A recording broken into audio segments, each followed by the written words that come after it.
on the ABC News Magazine. 2020, tonight. We got shackled when we was young, and we got put in lockup, and if we kept on yelling and all that, we got shackled, chains around our ankles and our hands. He could be anyone's child, locked up in a human warehouse, physically or sexually abused, forgotten, neglected, all this at taxpayer expense. Sylvia Chase reports from Oklahoma on conditions that exist in many states, perhaps yours, where institutionalized youngsters are treated as throwaway kids. Up front tonight, the result of an 8-month 2020 investigation of children in institutions. Did you ever wonder what happens to children in this country who can't live at home because they're troublemakers or because they're orphaned, abused, neglected, abandoned by their families? It's comforting to presume that there are foster homes or state schools where these children will be protected and cared for, but that's not always so. Sylvia Chase is here with our report, and Sylvia, you feel that this affects everyone, don't you? I do, Barbara, because even if your children are not in these institutions, your tax dollars are. Supporting a system that receives little public attention or scrutiny, and it's big. The numbers of children who pass through institutions every year is estimated at more than 1 million. We focused on Oklahoma, and what we found out there was something we think you ought to know about.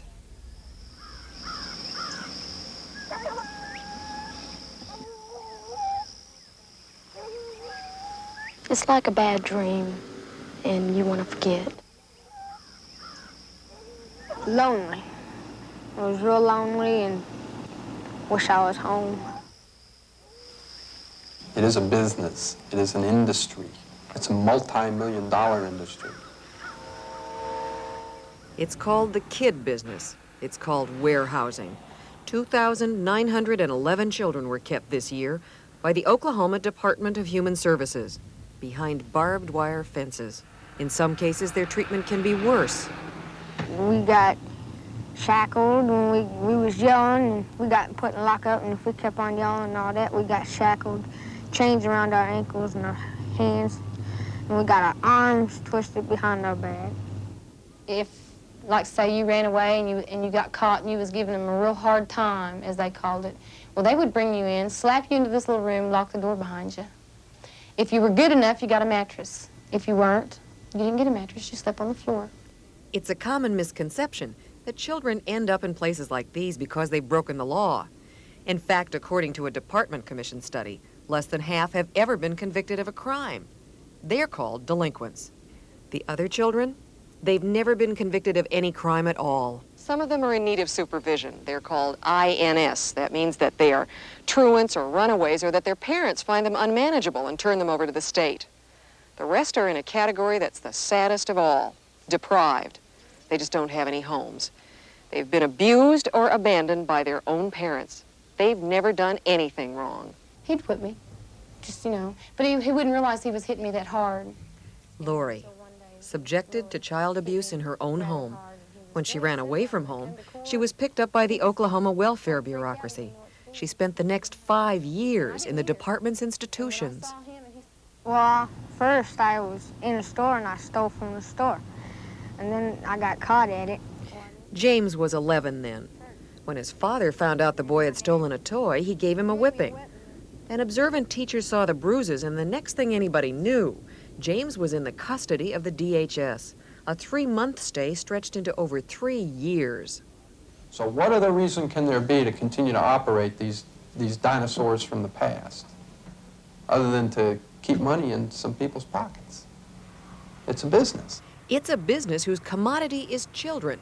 It is their custody, requiring food, supplies, and construction, which enable this system to thrive, funded by the state and federal government. Cost $31,585 per child a year. For the children, the benefits in this business are few. I thought kids were losing. Kids weren't winning. They weren't even breaking even. Emily, whose name and identity are being protected here because she still works for the DHS.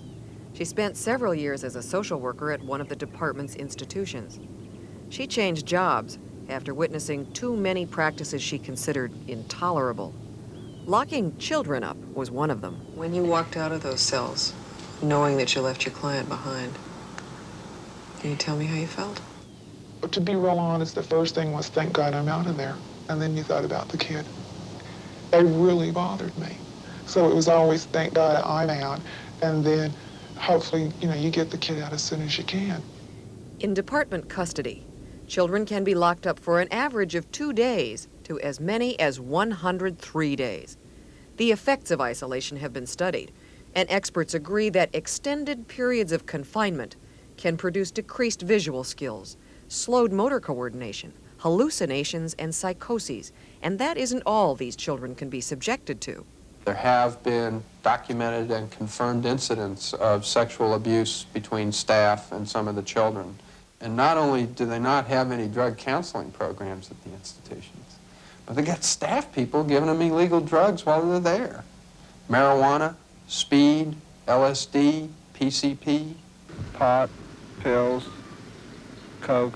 I've seen marijuana, I've seen acid, I've seen purple microdot, I've seen black mollies. You have to understand that these juvenile institutions are located out in remote, rural areas of the state.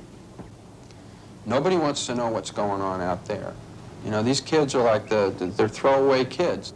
Institutions were originally placed in rural areas to give children a chance at country life. But the very isolation which should have been so beneficial has now become a drawback, because the people who care for the children are usually locals, people for whom the DHS offers one of the only jobs in town. It may be as much as 3 hours to the nearest city, and it is this isolation which makes it impossible to attract trained and qualified staff members.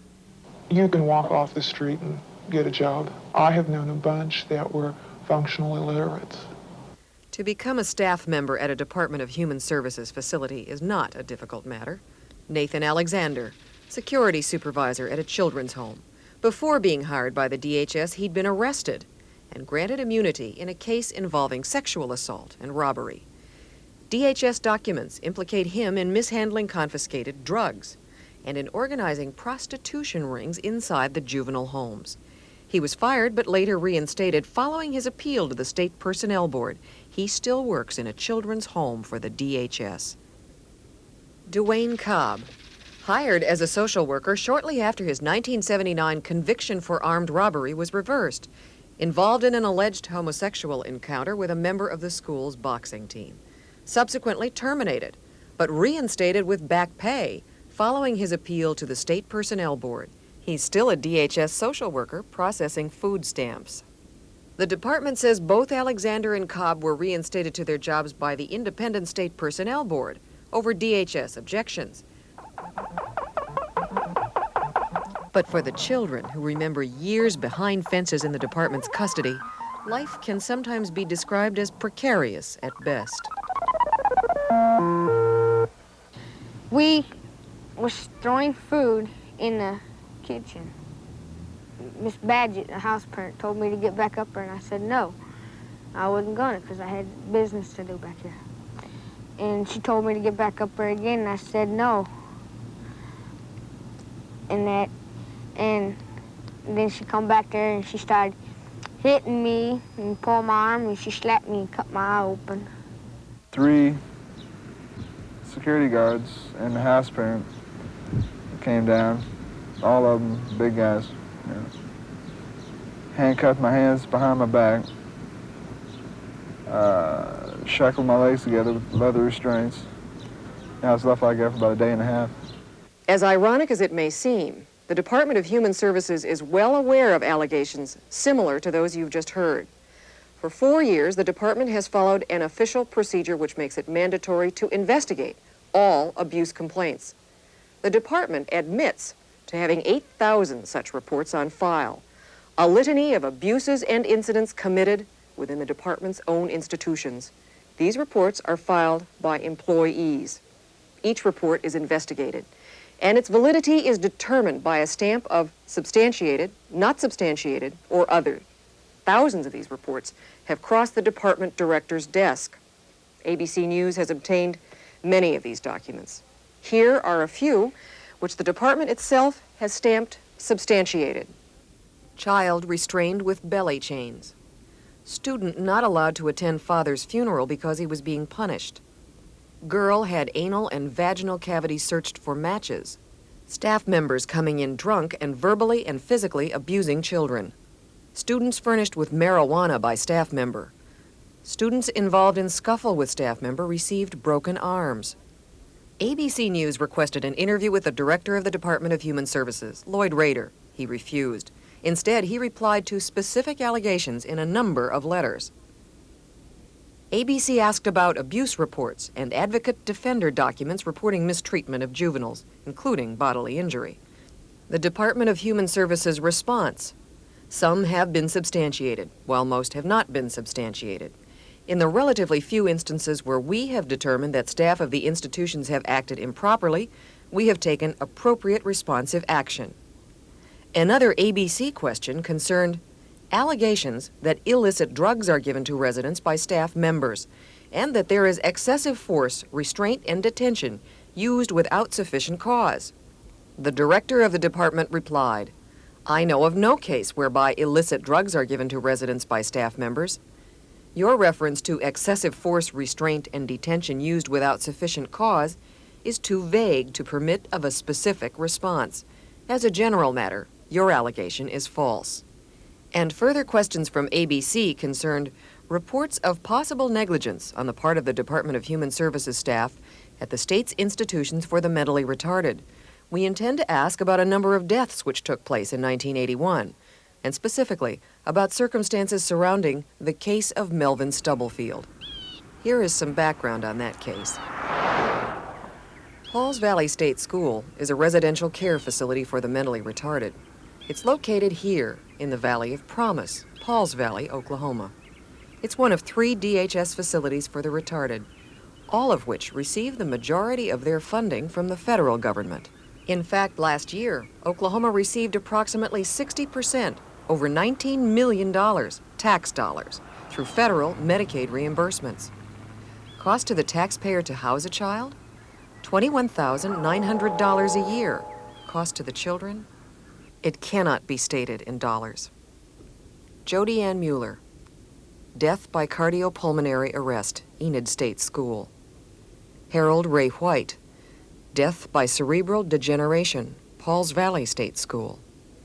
Candida Louise Woodworth, death by cardiopulmonary arrest, Enid State School. Chris Allen McCowan, death by aspiration pneumonia, Enid State School. Linda K. Johnson, death by cardiopulmonary arrest, later amended to read suffocated, sudden death while being restrained, Pauls Valley State School. Frank Childs, death by pneumonia, Enid State School. Merlene S. Ham, death by cardiopulmonary arrest, Enid State School. Anthony Lloyd Young, death by colon impaction, Enid State School. Melvin Lee Stubblefield, death by hypothermia, Pauls Valley State School. 6 of these 9 deaths occurred in the course of just 23 days, a rate 7 times the national average for institutionalized, mentally retarded people. And according to medical experts, only 2 of the deaths could be satisfactorily explained. Melvin Stubblefield's could not. We chose to examine the details of Melvin's death. I think he was an angel. I think God put retarded people here because that's the only way we'll ever know perfection. And to me, he was just that little bundle of joy, you know. He was the only child that I planned to have. On October 12, 1981, Vera Williamson's son, Melvin Stubblefield, died of hypothermia, a condition described as having a body temperature below normal. He was 17. Melvin was mentally retarded and suffered from cerebral palsy. Nobody told me that he was deathly ill. When we left, they told me that Melvin was doing fine and that his temperature was going back up and they was going to send him back to the multi-unit where he normally lived. So I had no idea that he was going to die. Dr. Alan Crocker is the director of the Developmental Evaluation Clinic at Boston Children's Hospital and a leading authority in mental retardation. Is hypothermia something that routinely occurs with mental retardation? No, it's the most unexpected development. It does not It's occur. an uncommon finding. It's uncommon. Uncommon. Vera Williamson hadn't questioned her son's death until one day at work when she joined some co-workers at lunch. And they said, we think it's terrible the way they did your son. And I said, what are you talking about, you know? And they said, well, didn't you read it in the paper? But what did the article say? What did they tell you the article said? He had died from neglect, that he had been neglected and that nobody bothered to call me about it. I'm Melvin Stubblefield's mother, and Vera set about trying to obtain her son's medical records. She was followed by a local television crew from ABC affiliate KOCO in Oklahoma City. Let me go out here and see if I can find this. But she met with resistance from department officials. Finally, in order to have access to her own child's medical records, Vera Williamson signed an agreement that she would not release their contents to the media. But she has now, and those records include 9 accident reports filed by the department documenting, even illustrating, a variety of Melvin's injuries. Hide off in a spot under the elastic of his briefs. Bruised and swollen right eye. Mop handle beating. Bump on forehead. And looks to be human scratches, and so on. Plus evidence that Melvin's temperature had begun to drop steadily over a 12-day period. We asked Dr. Crocker to examine the records the department gave to Vera. When the low body temperature was perceived, Melvin, in his own fashion, was telling those around him, hey, I'm in big trouble. Melvin Stubblefield was under the care of Dr. Newton Avarian, who lives here, just a short drive from the Pauls Valley State School. Dr. Avarian had been receiving calls from Melvin's nurse stating that his temperature was dangerously low, below 95 degrees, and that the child seemed listless and gravely ill. We took the drive from Dr. Avarian's home to Pauls Valley State School and found that it took just 3 minutes and 8 seconds. Dr. Avarian had seen Melvin a few days before, yet on the day of his death, the nurse says she pleaded with the doctor to come see the child. He did not. Instead, he issued instructions over the phone. She said they told her to put blankets on him, to give him a hot water bottle, and that was it. Can you imagine a dying child getting a hot water bottle and a blanket? After she called him 3 or 4 times, she called him the last time, she said, you needn't bother coming because the baby is dead. Would you have been alarmed? I would have been very alarmed. And you see no indication of alarm in the record? I can't find it. I looked eagerly to find the fact that somebody was scared about what was happening to their friend Melvin, and I couldn't find it. I don't want to believe it. And the sad part about it is, hey, I wasn't there, you know. But I have to believe what I see, and I have to believe what I hear. And when Melvin died, what made me think, when I saw the abuse reports, was that he had blood all over his face. Even when I saw him, and he was supposed to have been cleaned up by then, but I had to go down to the funeral home and wash blood off the baby's face, you know. Mrs. Williamson says she was told that an autopsy had been performed on her son, standard procedure in institutional deaths. However, according to the director of the funeral home, no autopsy was performed. The failure to pursue an autopsy in Melvin Stubblefield is professionally totally unacceptable and a very disturbing eventuality. If you had to give one word for the reason why Melvin died, what would that word be? Neglect and money. Money. Everybody's just trying to earn their little piece of the rock, or a little share of money. I'm the only one, I guess, that cares. This is a child to me. This is my child, my own flesh and blood. To them, it's a statistic. So another person died in the institution. Big deal. The Department of Human Services response. In the one particular case you mentioned, involving Melvin S., extensive investigation has confirmed that his death was from natural causes. There is no evidence of negligence in connection with the deaths about which you've inquired. With respect to 6 of the individuals, the records reflect reasonable medical care and death from natural causes. Although 6 deaths in 1 month was an unusual coincidence, the annual death rate for the Enid School is substantially below the national rate for comparable populations. Sylvia, after a commercial, we'll come right back to hear more of your report and to find out how and why, in this day and age, a system like this continues.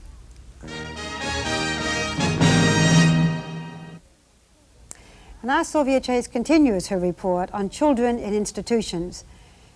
So, Sylvia, how is this system allowed to continue? It's politics and money, Barbara. How so? Well, for example, there's a big budget involved.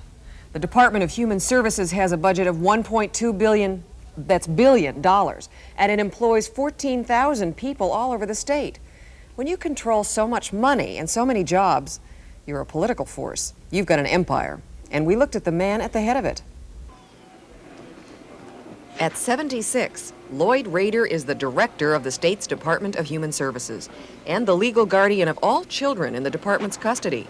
He's a civil servant who earns more than the Vice President of the United States, $99,792 a year. It is Rader who rescued the state's foundering welfare department, and it is Rader who transformed it into a massive complex, touching the lives of 1/3 of all Oklahomans, and extending well beyond, according to the governor of the state, George Nye. He is recognized as a national leader. There's hardly been a national piece of legislation in welfare written that Lloyd Rader wasn't a major part of. While breaking ground in welfare nationally, Rader was expanding his domain in Oklahoma as well, from juvenile institutions to institutions for the mentally retarded, to homes for the blind and deaf, overseeing Medicare, Medicaid, welfare, and Social Security payments, and finally, a massive hospital complex still under construction. Over 400 facilities, efficiently serving the needs and demands of the people of Oklahoma. My God, he is God, in a way, politically. All that patronage, all that money, all that power. Lloyd Rader's welfare department, depicted in political cartoons as an octopus, its tentacles gripping the entire state. A branch of Oklahoma government where Rader reigns as king and rules as godfather, capable of devouring state government, the legislature in one swallow, and the governor in the next. All images of power. Its foundation? Money. It's being able to freely dispense the state's taxpayers' monies in such a way that it's hard to account for, that he can dole out, in effect, favors. That's the golden rule. He who has the gold makes the rules, and that department's been making the rules. Many had benefited from that powerful department, and no one had successfully questioned the rules in over 30 years, until January of this year, when Gannett News Service reporters Carlton Sherwood and John Hanchett and Bill Gallagher and Skip Nicholson of KOCO-TV in Oklahoma City began an investigation. It started with questions about alleged child abuse in the state's institutions. But sources inside the Department of Human Services say it. 2020 joined the investigation and concluded that the warehousing of children was linked to politics and money, finding that jobs, contracts, and dollars were involved. In this atmosphere of expanded investigation, tension between reporters and the DHS grew. KOCO reporters questioned Lloyd Rader at a meeting. We don't have any respect for anybody. You're overbearing. You don't come through the front door. You attempt to take advantage just like you're kangarooing now. Reporters' questions also angered Governor Nye. I was invited out here to discuss 2 letters. And I came out here to be courteous and nice. And this is not being filmed, is it? Yes, sir. It's happening because of journalism, not because of the governor. Because, let me tell you, that guy could be intimidated by a marshmallow at a weenie roast. Not because of the legislature. You know, Lloyd Rader has a first mortgage on their souls. If Lloyd Rader has a mortgage on their souls, then this is his personal ledger book obtained by news teams, his legislative control file. In it, he lists the politicians he's done favors for, the jobs he's given to their relatives and constituents, many of whom end up working at his juvenile institutions. The governor of the state and both U.S. senators are in Rader's patronage file in 1981. There are over 1,000 entries in all. It's this ability to provide so much employment, so many contracts and services that make Lloyd Rader's department so valuable to economically deprived communities and people all over the state. The Department of Human Services becomes an integral part of the political and economic structure of these communities. You only have to take a look around the main street of a town like Taft to understand how important the juvenile facility here is. It's the town's major employer. The local school district was entirely subsidized by the DHS. The DHS installed the sewer system. And in communities surrounding these facilities, there are laundries and groceries and construction companies that have grown prosperous building and supplying these places. Take away the DHS, and the local economy goes into a tailspin. So it's business that has stood to gain the most from social welfare in Oklahoma. That's why the business community has always supported Lloyd Rader. Slick. That's the power. They've got a blank check. And so all they have to do is, write. Here are just a few examples of the checks that are being written. Hudgens, Thompson, Ball & Associates. Over $3 million in contracts granted without competitive bidding to an Oklahoma City architectural firm. Investigators are looking into a possible conflict of interest that the company's ex-president, now a DHS executive, oversees contracts he originally negotiated while with that private company. Investigated by the Attorney General and the State Auditor Inspector. Lloyd Rader acknowledged that the former executive has oversight responsibility for HTB, but says this does not violate the applicable provisions of the Oklahoma Code of Ethics. United Research Service Company, $65,199 for a 6-month period to a private detective firm, hired to investigate child abuse, but whose detectives spent part of their time trailing the media and questioning their sources, under investigation by the Attorney General and state legislature. The director of the Department of Human Services responds, I am unaware of any basis for the suggestion that the professional investigative firm retained by the department was involved in following members of the news media and speaking to and possibly harassing their sources. Audit. $15.66 million in overpayments to nursing home owners. A recent federal audit has charged that the Department of Human Services used a faulty method to compute payments to nursing homeowners and paid artificially inflated rates to specialized homeowners, some of whom are personal friends of Lloyd Rader. Department Director Lloyd Rader contends that the federal government had previously approved his rate of payment to nursing home owners and refused to dignify with a response allegations that he paid friends of his who own nursing homes artificially inflated rates. Well, the buck has to stop someplace, but somebody else wants to pass it on to somebody else. It's a very controversial issue. It involves very powerful people and their friends. It's a big government dole, and they don't like somebody to rock the boat. When we hear about welfare abuses, it is usually the welfare mother bilking the system. What is it here? It's the well-to-do business suit taking its cut or bilk at the top before it gets to the local recipient. Finally, there are charges that the well-to-do business suit in this case may be Lloyd Rader himself. Federal, state, and local investigators have been looking into allegations that Rader used DHS resources and construction crews to complete this medical clinic for his son, a doctor. When his son Lloyd Jr. agreed not to practice surgery in the state of Oklahoma, following a complaint of drug use, the clinic was sold. Lloyd Rader responded to these allegations with a denial. His answer to ABC's questions about allegations of the use of DHS crews and equipment and public tax dollars? No public funds or equipment were used in the construction and equipping of the clinic. And Rader acknowledged a number of these part-time laborers were employees of the Department of Human Services, working on weekends and vacation time.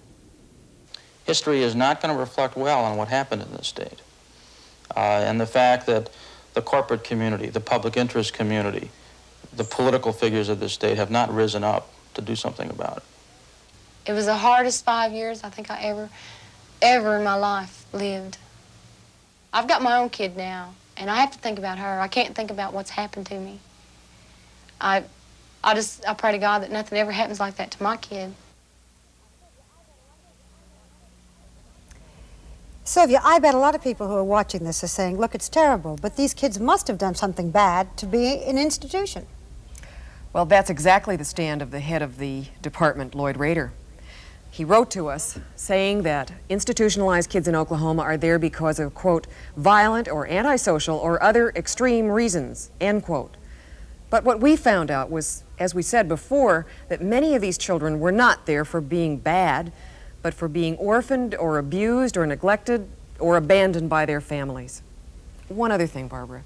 A great deal of credit and much thanks goes to our affiliated station in Oklahoma City, KOCO, and to the Gannett News Service, too. Thanks to them and to you, Sylvia.